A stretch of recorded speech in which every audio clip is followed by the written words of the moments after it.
मित्रांनो, आपण मिरचीच्या वावरात आलो आहे. आता आपण मिरची तोडायचं काम चालू आहे. हे बघा, इथं आपण ट्रॅक्टरला आपली ट्रॉली आता जवळपास भरली मिरच्याची कॅरेट ना. तर 1-2 कॅरेट बाकी शिल्लक राहिलं, तेवढं झालं का मग घरी येऊन टाकावं लागेल. हे बघा, ते आपले मिरच्या तोडायला बाया आलेल्या आहेत. तोडतायत मिरची. हे बघा, काल आपलं पाणी चालू होतं तसं आज पण चालू आहे दिवसभर. विहीर काही खाली जात नाही. मित्रांनो, मिरचीचा वावर आपल्या घरापासून थोडं लांब आहे, त्याच्यामुळं ही सगळी मिरची घरी वाहून न्यावी लागते. कारण इथं त्याला टाकायला काही जागा नाही, सगळा चिखल झालेला आहे पावसानं. बघा, तर मग ती घरी वाहून न्यावं लागेल शेडमध्ये आपल्या. मग तिथे ती रात्रीची भरायची, मग उद्या मार्केटला जायचं. बघा मित्रांनो, आपला ट्रॅक्टर फुल झाला आहे. आता आपण जाऊया घरी.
तर बघा मित्रांनो, पावसामुळं वावरात किती चिखल झाला आहे.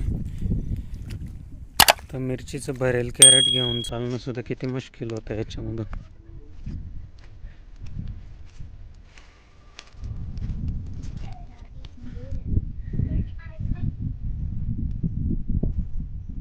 अर्ध्याच्या पुढं गेली का आत?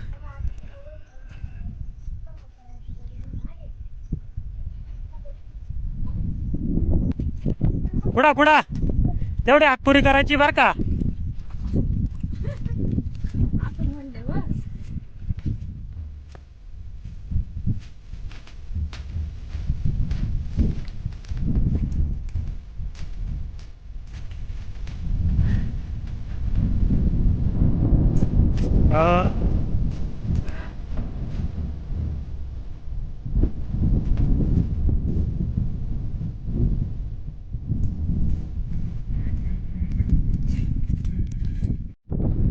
तर मित्रांनो, 6 वाजत आले आता आणि बायांच्या सुट्टीचा टाइम झाला आहे जवळपास. मिरची पण आपली तोडायची बाकी आहे अजून. तर राहिलेली आता उद्या तोडावी लागेल. आपली ट्रॉली पण आता परत परत आली. तर जाऊ आता घरी आपण. बाहेर पण सोडून द्यावं लागेल त्याच्या घरी. तर मित्रांनो, आजच्या मिरच्या खोडायचं काम झालं.